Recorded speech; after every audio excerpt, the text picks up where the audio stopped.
रिंकू, हाँ जी, ये देख। आगे तो चले। सत श्री अकाल बीजी। सत श्री अकाल पुत्र। अब साफ दिखाई दे रहा है बीजी। बहुत साफ दिखाई दे रहा है। बीजी इतने टाइम बाद नए चश्मे बनवा ही लिए। किसी अपने ने पैसे भेजे और हर महीने पैसे भेजेंगे। वाह। ਬੋਨਾਂ ਤੇ ਟੂ ਟੂ ਹੋਊਗੀ ਤੁਹਾਡੇ 1 ਤਰੀਕ ਤੋਂ ਬਾਅਦ। ਇਹ ਤੁਹਾਡੇ ਪੈਸੇ ਨੇ, ਇਹਦੇ ਨਾਲ ਕੋਈ ਅਮੀਰ ਨਹੀਂ ਹੋ ਜਾਣਾ ਤੁਸੀਂ। ਮਾਵਾਂ ਭੈਣਾਂ ਨੂੰ ਸਤਿਕਾਰ ਦੇ ਕੇ ਮੈਨੂੰ ਖੁਸ਼ੀ ਮਿਲਦੀ ਹੈ ਇਸ ਗੱਲ ਦੀ। मुख्यमंत्री माँ बेटी सत्कार योजना, आपका अपना भगवंत मान। नमस्कार, आप देख रहे हैं 4 PM और मैं हूं आपके साथ सिमरन। क्या हुआ जब हमलों के बीच देर रात मशहद में दफन किए गए खामेनेई? कैसे जब एक तरफ अमेरिका बमबारी कर रहा था, उसी समय खामेनेई के लिए पढ़ी गई नमाज ए जनाजा। और सबसे अहम सवाल कि नमाज ए जनाजा में शामिल हुए मौजूदा supreme leader Mushtaba Khamenei. Iran के इतिहास का बहुत बड़ा अध्याय गुरुवार को खत्म हो गया। देश के supreme leader Ayatollah Ali Khamenei को मशहद की इमाम रजा दरगाह में सुपुर्द एक खाक कर दिया गया। ये वो पल था जिसका इंतजार पूरे ईरान को महीनों से था।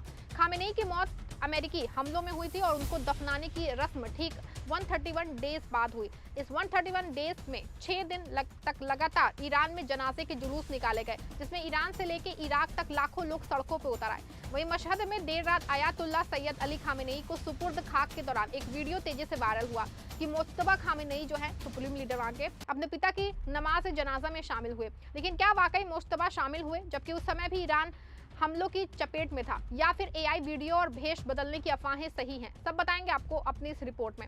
साथ ही आपको ये भी बताएंगे कैसे इजरायली एजेंसियों ने अमेरिका को ट्रंप की मौत से जुड़ी एक खुफिया जानकारी दी है। ईरान में एक बार फिर से बम और मिसाइलें बरस रही थी, तो उसी दौरान मशहद में लाखों रोते हुए लोगों के बीच देर रात ईरान के रहबर अयातुल्ला सैयद अली खामेनेई को इमाम रजा की दरगाह के कैंपस में सुपुर्द खाक किया गया। हालांकि अमेरिका ने कहा कि उसने गुरुवार को ईरान पे हमले नहीं किए, लेकिन दक्षिणी ईरान हमलों से दहलता रहा। लेकिन इन सारी खबरों के बीच ये खबर ईरान ने तेजी से फैली कि पिता की नमाज जनाजा में मौजूद सुप्रीम लीडर मुश्तबा खामेनेई भी शामिल हुए। कुछ लोगों ने वीडियो भी शेयर किया है। नमाज जनाजा के दौरान सोशल मीडिया पे एक धुंधला वीडियो तेजी से वायरल हुआ है।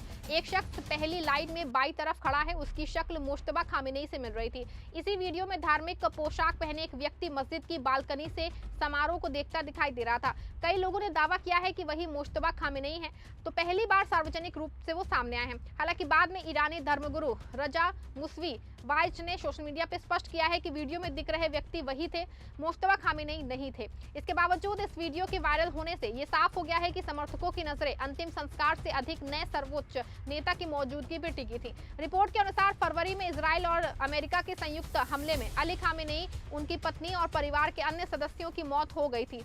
इसी हमले में मुश्तबा खामेनेई भी घायल हुए बताए जाते हैं, जबकि ईरानी अधिकारियों का कहना है कि उनकी चोटें गंभीर नहीं थी और वो पूरी तरह स्वस्थ हैं। सरकार का दावा है कि अमेरिका के साथ चल रही बातचीत और कई अहम फैसलों का नेतृत्व भी वही कर रहे हैं। लेकिन युद्ध शुरू होने के बाद से उन्होंने ना तो कोई सार्वजनिक भाषण दिया है, ना ही किसी कार्यक्रम में दिखाई दिए हैं। अब तक उनके संदेश केवल लिखित बयान के रूप में ही सामने आए हैं। अंतिम संस्कार के दौरान सोशल मीडिया पे एक AI वीडियो तस्वीर भी वायरल हुई है, जिसमें दावा किया गया है कि मुश्तबा खामेनेई भेष बदल के आम लोगों के बीच मौजूद थे। कुछ तस्वीरों में बिना दाढ़ी वाले व्यक्ति को काली टोपी में दिखा के उसे नया सर्वोच्च नेता बताया गया।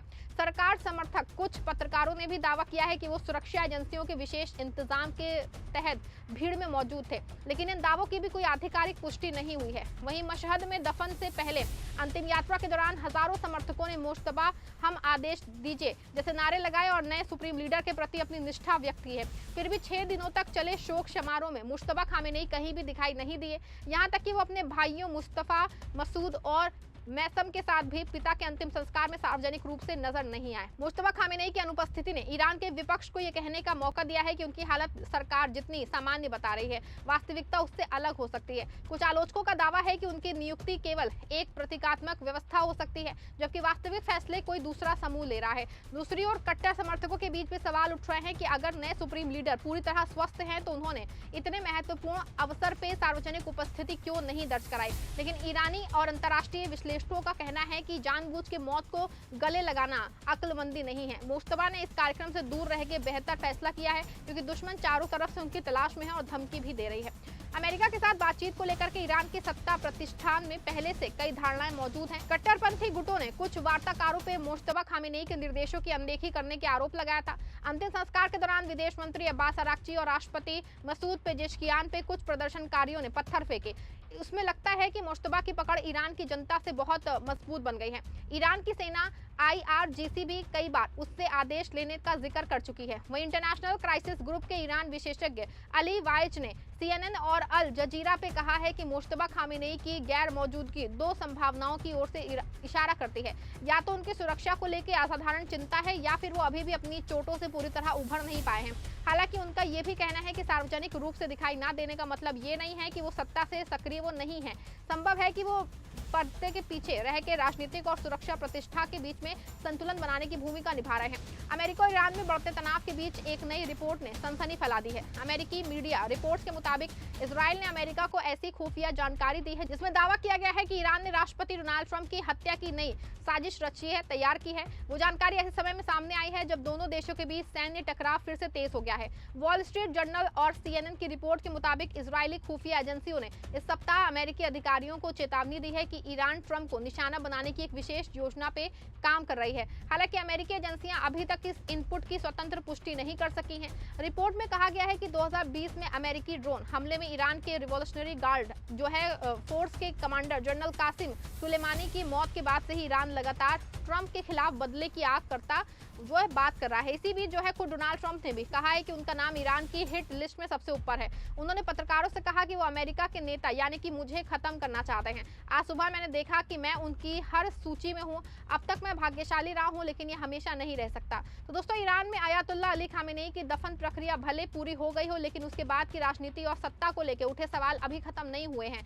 मुश्तबा खामेनेई की गैर मौजूदगी ने अफवाहों को और हवा दी है, जबकि AI वीडियो और अपुष्ट दावों ने भ्रम की स्थिति पैदा कर दी है। फिलहाल किसी भी वायरल वीडियो तस्वीर से साबित नहीं होता है कि वो नमाज जनाजा में मौजूद थे। दूसरी तरफ अमेरिका, इजराइल और ईरान के बीच बढ़ता टकराव अब सिर्फ मिसाइल तक सीमित नहीं रहा है, बल्कि खुफिया चेतावनियों और हत्या की आशंकाओं तक पहुंच चुका है। अगर ट्रंप को लेकर सामने आई रिपोर्ट सही साबित होती है तो आने वाले दिनों में ये संघर्ष और भी खतरनाक मोड़ ले सकता है। ऐसे में पूरी दुनिया की नजरें अब सिर्फ ईरान के नेतृत्व पे नहीं, बल्कि इस बात पे टिकी हैं कि क्या ये टकराव एक और बड़े युद्ध में बदलने वाला है, या फिर कूटनीति आखिर वक्त पे कोई रास्ता निकाल पाएगी। इस पूरे मामले पे आप क्या सोचते हैं, आपकी क्या राय है, कमेंट जरूर बताएगा। वीडियो को लाइक शेयर करिएगा।